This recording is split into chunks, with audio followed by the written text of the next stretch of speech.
Hi guys, this is Pax Europeana from the road from the train to Mariupol.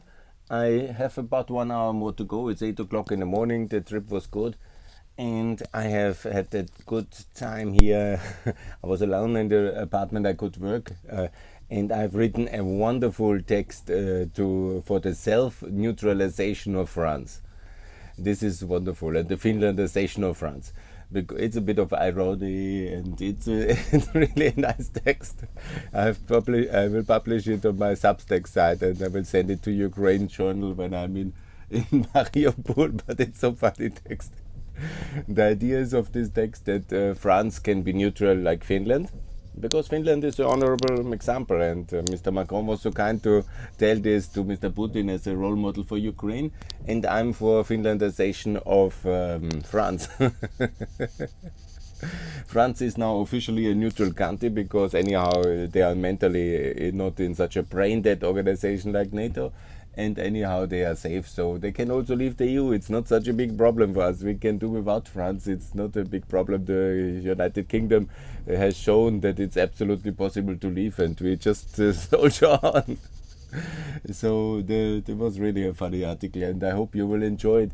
It's on my Substack site, and I will also tweet it, and I will also talk about it when I'm now in Mariupol, because that kind of situation we really don't need. We don't need Mr. Macron to tell us to Finlandize Ukraine in negotiating basically above the head of Ukraine, and such kind of grandstanding and bizarre ideas.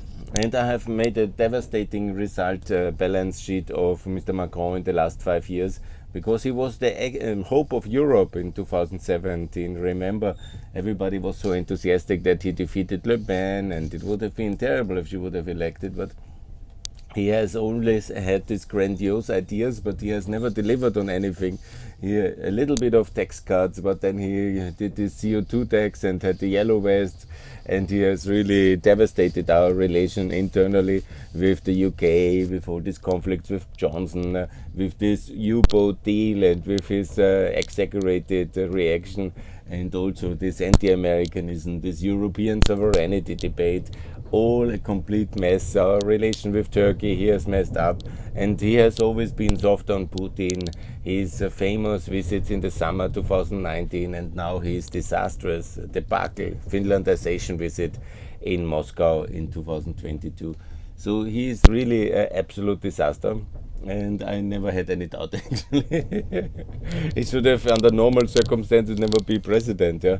But in this kind of chaotic center-right-wing situation, and Fillon even much more pro-Russian, and Sarkozy, I really hope very much for Valérie Pécresse that she lives up to the tradition of Jacques Chirac, who was in his heart a cold warrior, and he was a really very good European. He has helped the NATO enlargement. This was under his watch in 2004 when EU and NATO enlarged, and he, despite all this mess he made over the Iraq war, he was a very good European statesman, and I will always admire him, and I hope she is living up to this tradition.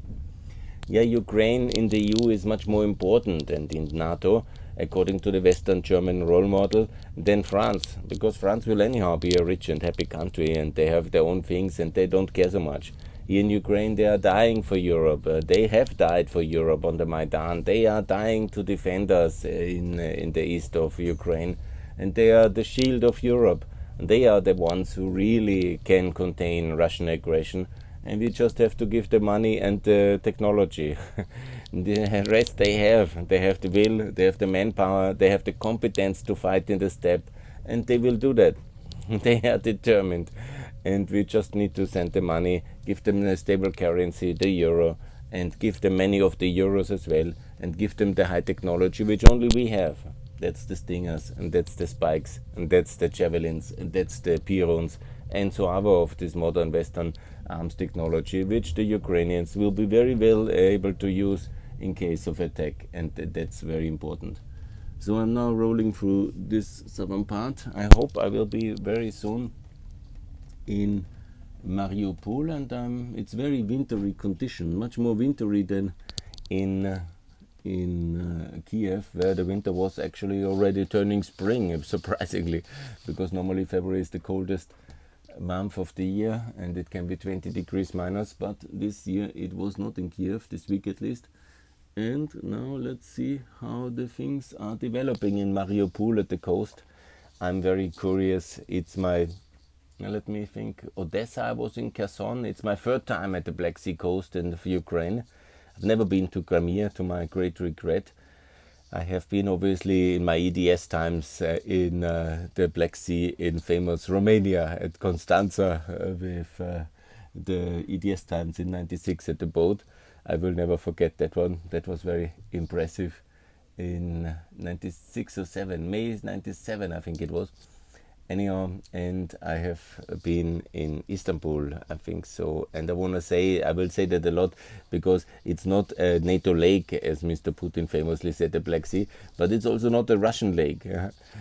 Turkey is in NATO, and it's Georgia wants to be in NATO, and Bulgaria is in NATO, and Romania is in NATO, Ukraine is in NATO. These are all very important Black Sea riverine states, yeah? And Russia actually, before Crimea, had only a very small sliver of access to the Black Sea at Rostov and that area.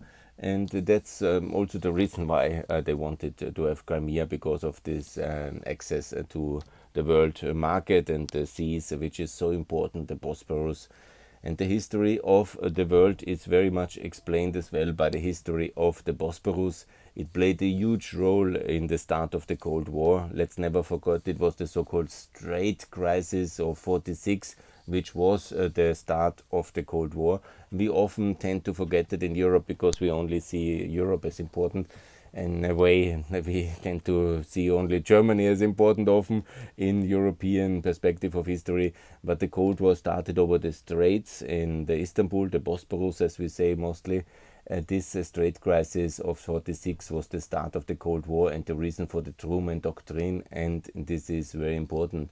The Straits were also hugely important in the decisions of Turkey to enter the First World War, and of course for the First World War to be the Turkey was joining the Germany and Austria in the First World War, the opposition to Russia, and the Russian intention to take the Bosporus and Constantinople played of course a huge role in the whole of the 19th century and in the run-up to the First World War.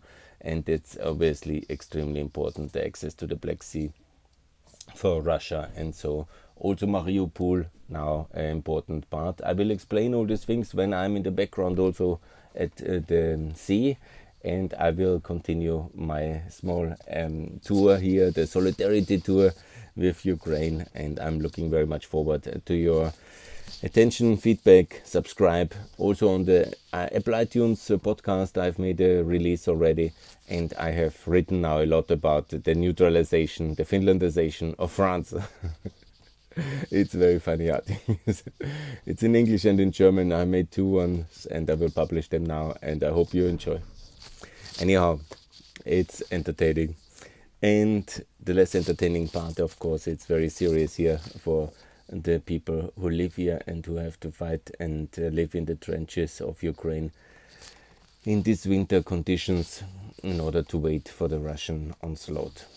But let's hope there will be peace, and that's why I'm here, to promote peace and European peace settlements. That's what Pax Europiana ultimately is about, to talk about peace, to promote the way we kept peace with institutions of the European unification, of NATO, of OECD.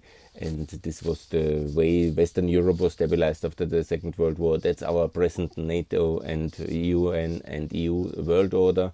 And this we have to integrate in Ukraine. And no Finlandization. Absolutely no. Good. More to come from Pax Europiana. Bye.